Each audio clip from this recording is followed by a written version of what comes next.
Alors, shalom famille, que le Seigneur bénisse. Aujourd'hui, dans cette vidéo, je voudrais aborder avec vous, après avoir parlé dans le cadre de la préparation ou des préparatifs au mariage, nous avons parlé de l'intimité avec Dieu, de notre intimité avec Dieu comme étant vraiment le socle de tout mariage chrétien.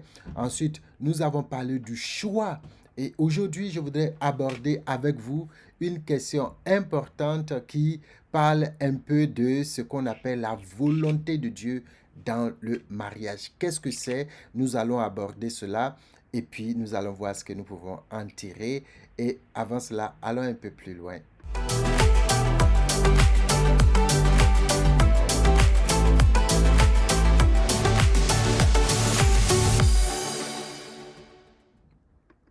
Alors, donc, sois shalom, salut, soyez bénis, que la grâce du Seigneur soit sur vous. Je suis vraiment très heureux de me retrouver, hein, comme tous les vendredis, avec la grâce du Seigneur, de me retrouver avec vous. Et aujourd'hui, je voudrais aborder un tant soit peu avec vous le thème de la volonté de Dieu. Heureusement, une sœur m'a dévancé dans les commentaires sur YouTube en posant la question de comment, qu'est-ce qu'il faut comprendre par volonté de Dieu dans le mariage. C'est très, très important. Mais avant cela, je voudrais lire avec vous. J'ai un texte ici que je voudrais lire qui se trouve dans 1 Jean, d'accord? 1 Jean, le chapitre 4, à partir du 1 Jean, le chapitre 5, à partir du verset 13. La Bible dit, je vous ai écrit ces choses afin que vous sachiez que vous avez la vie éternelle, vous qui croyez au Fils, au nom du Fils de Dieu. Nous avons auprès de lui cette assurance que si nous demandons quelque chose selon sa volonté, il nous écoute. Verset 15. Et si nous savons qu'il nous écoute, quelque chose que nous demandions, nous savons que nous possédons la chose que nous lui avons demandée.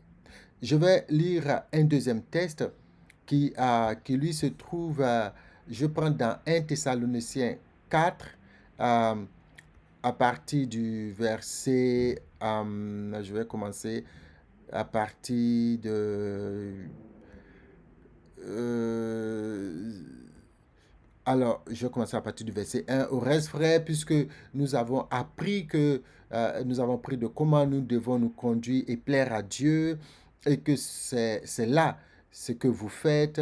Nous vous prions, tout ça, de conjurer dans le nom du Seigneur, de marcher de progrès en progrès. Vous savez en effet quelques préceptes. C'est que Dieu veut, ce que Dieu veut, c'est le verset 3. Ce que Dieu veut, c'est votre sanctification, c'est que vous vous absteniez de l'impudicité, c'est que chacun de vous sache posséder son corps dans la sainteté et l'honnêteté sans vous livrer à une convoitise passionnée comme font les païens qui ne connaissent pas Dieu. Donc, on voit ici, le premier passage, il est très important.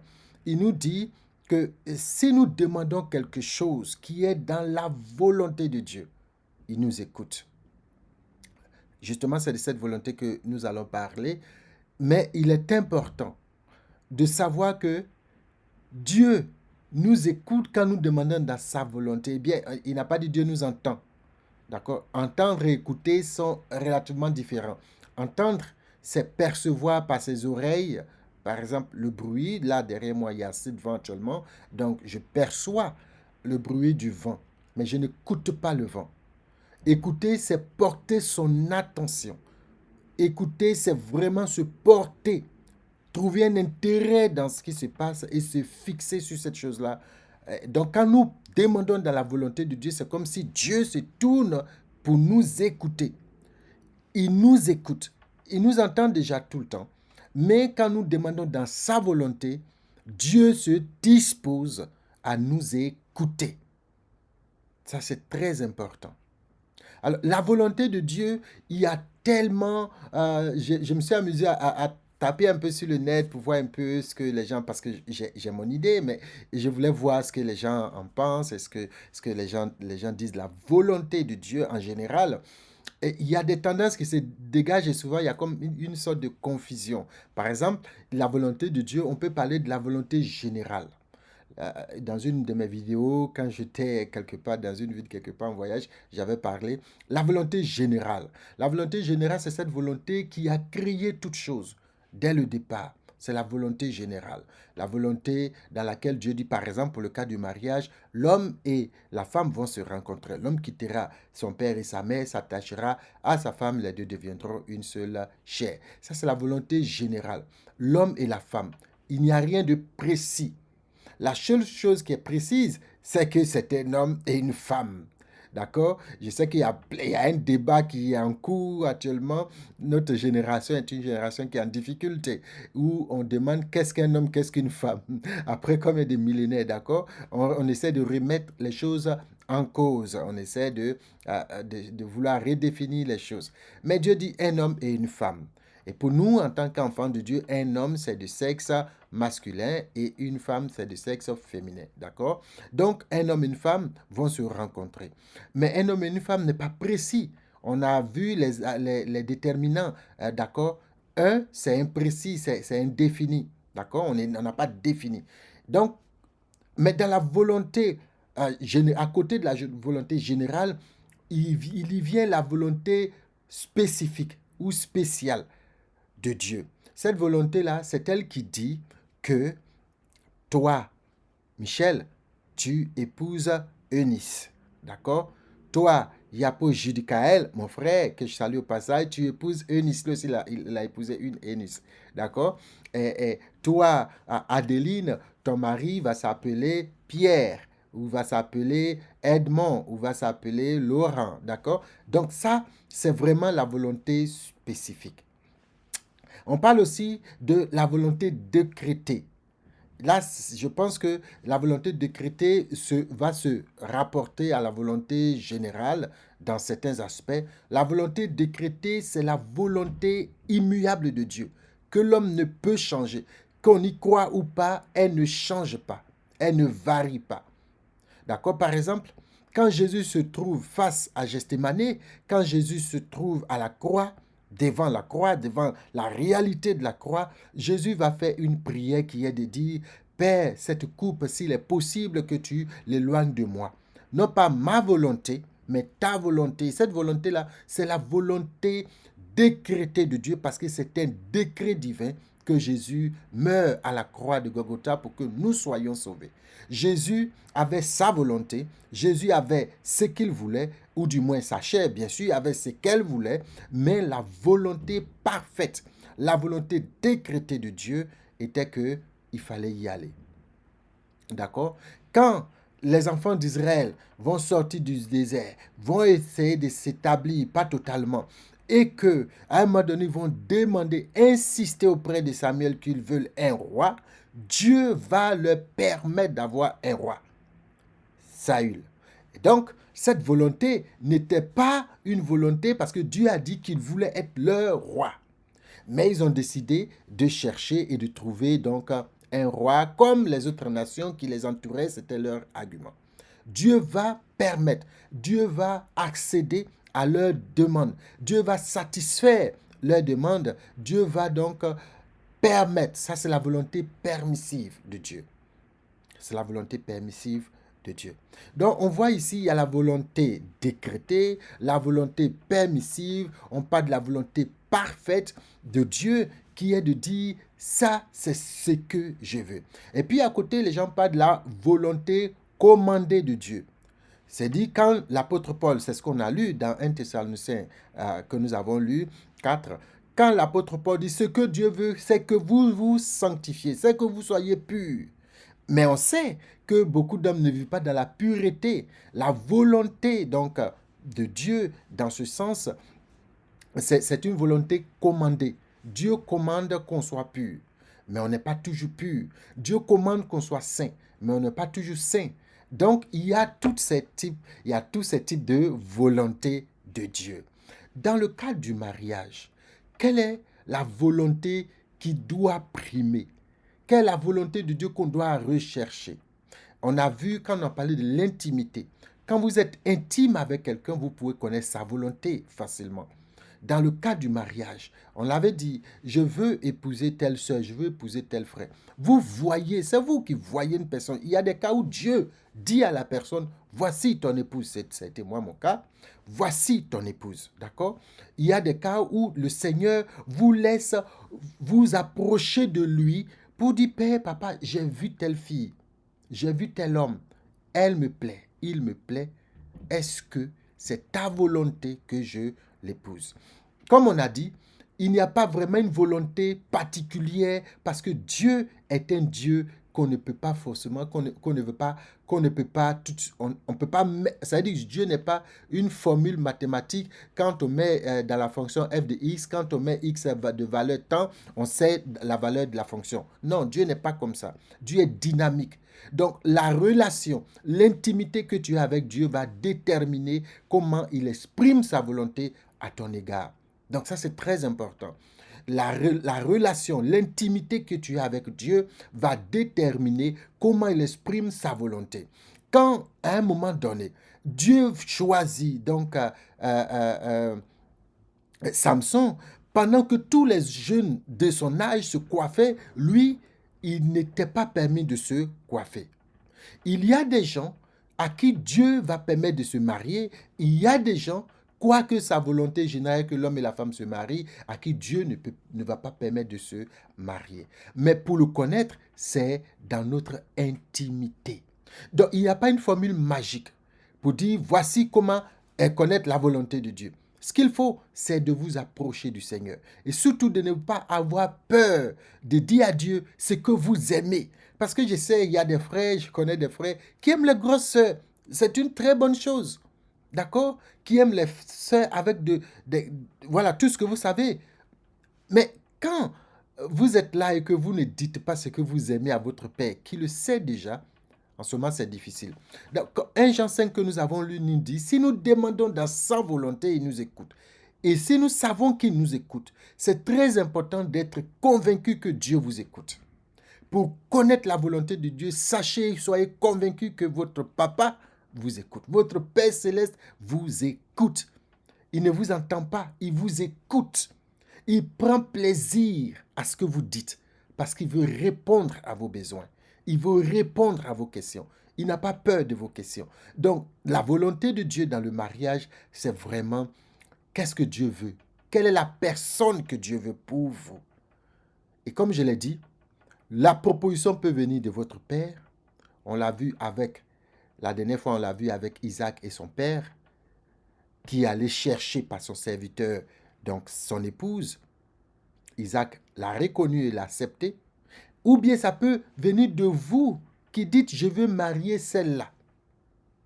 C'est celle-là que je veux marier. C'est celui-là que je veux marier. Après, votre intimité toujours va permettre au père de vous dire oui, de vous dire non. Maintenant, si dans le mariage, vous n'avez pas cette intimité, il est fort probable que vous puissiez vous entêter. Aujourd'hui, la vidéo va être un peu longue. Je regarde l'heure, je crois qu'on a déjà fait plus de 10 minutes. Mais c'est important parce que je veux passer à d'autres points. D'accord? Donc, vous pouvez faire une pause et puis revenir à regarder si ça vous intéresse encore. Donc, il faut que vous sachiez, il faut qu'on sache qu'en tant qu'enfant de Dieu, écouter Dieu est la chose la plus importante. Trouver des formules ne marche pas toujours. Parce que toutes les formules qu'on crée, il y a des conditions d'application, il y a des conditions d'utilisation de la formule. Donc, il faut plutôt vous approcher de Dieu et là, vous trouverez la réponse. Alors, quand vous trouvez la sœur, vous savez que ça, c'est la volonté de Dieu. La volonté de Dieu peut se manifester à vous de plusieurs manières, puis avoir des confirmations. Et comme on l'a dit dans 1 Thessaloniciens, il faut que la personne à qui vous vous mariez ne soit pas une personne qui va vous conduire dans le péché, dans l'iniquité. C'est ça la volonté de Dieu, 1 Thessaloniciens 4 que nous avons lu, verset 3. Il ne faut pas que vous puissiez vous diriger, que votre mariage vous conduise dans le péché, dans l'iniquité, dans la débauche, dans l'impudicité. C'est très important parce que quand vous mariez avec quelqu'un, vous devenez un. Donc sa vie devient votre vie. Ses débauches, ses impuretés deviennent vos impuretés. Sa sainteté devient votre sainteté aussi, parce que vous êtes un.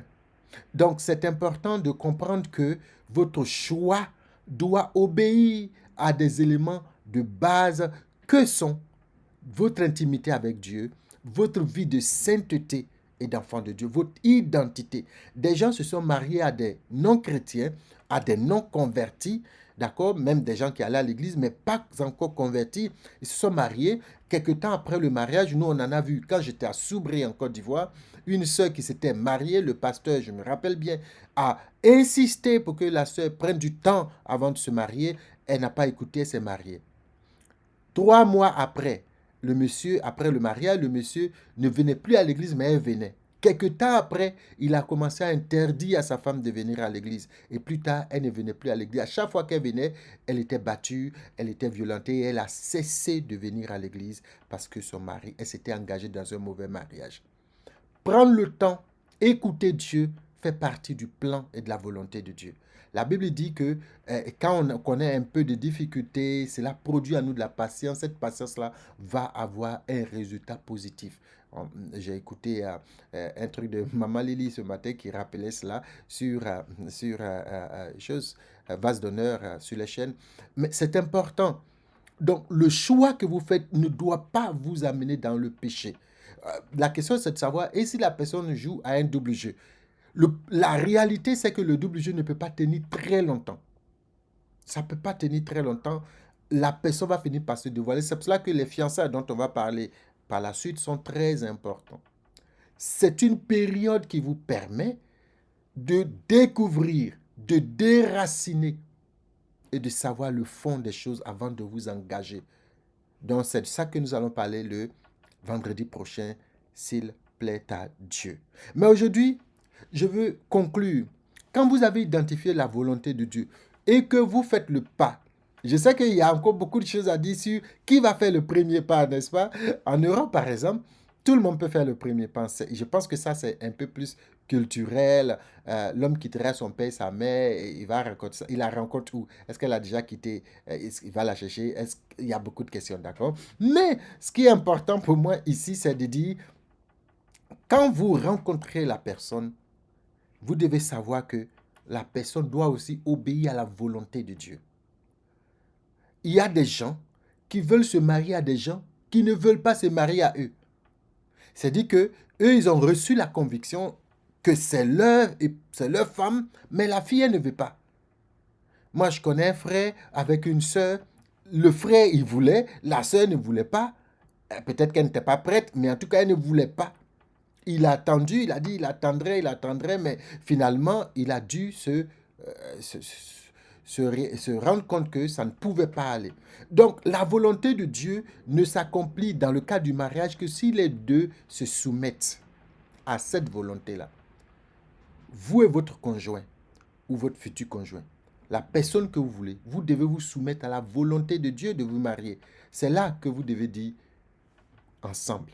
Donc, si vous voulez que l'autre ne veut pas, vous ne pouvez pas vous marier.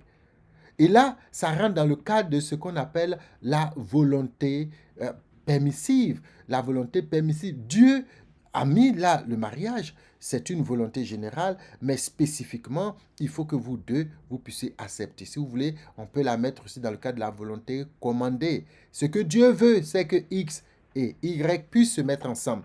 Ça, c'est ce qu'il veut. Mais si un désobéit, ça ne peut pas avoir lieu. Il faut que X change en peut-être X1 ou X2, quelque chose comme ça, avant que le mariage ne puisse avoir lieu. Donc, c'est vraiment ce que je voudrais dire aujourd'hui. Je crois qu'on a vraiment duré. Je vais m'arrêter là. Sur la question de la volonté de Dieu, c'est important. Et le deuxième point que j'ai abordé, c'est la conviction mutuelle. D'accord? Il faut que vous deux, vous soyez convaincus. Si tous les deux, vous n'êtes pas convaincus, le mariage ne peut pas avoir lieu. Si un seul est convaincu, c'est un mariage qui est mal barré, qui commence très mal. Donc, il faut que vous deux, vous soyez convaincus que ce dans quoi vous vous engagez, c'est la volonté de Dieu, c'est le plan de Dieu pour chacun de vous et pour vous deux. Donc, que le Seigneur bénisse abondamment. Cherchons la face de Dieu. Tout ce qu'on dit, pour moi, la base et la chose la plus fondamentale, c'est notre intimité avec Dieu. quand on a cette intimité, on est certain de rentrer dans la volonté, dans le plan parfait de Dieu pour nos vies. Alors, le vendredi prochain, on va parler de ce que c'est que les fiançailles, de ce que ça contient, comment il faut s'y préparer, quels sont les pièges qu'il faut éviter. On en parlera le vendredi prochain. D'ici là, que la paix du Seigneur soit sur vous. Le week-end est excellent. Vous êtes bénis. La faveur de Dieu est sur vous. La grâce de Dieu est sur vous. Et ce que nous avons lu, 1 Jean 5, verset 14, Dieu, il vous écoute. Soyez bénis et à bientôt.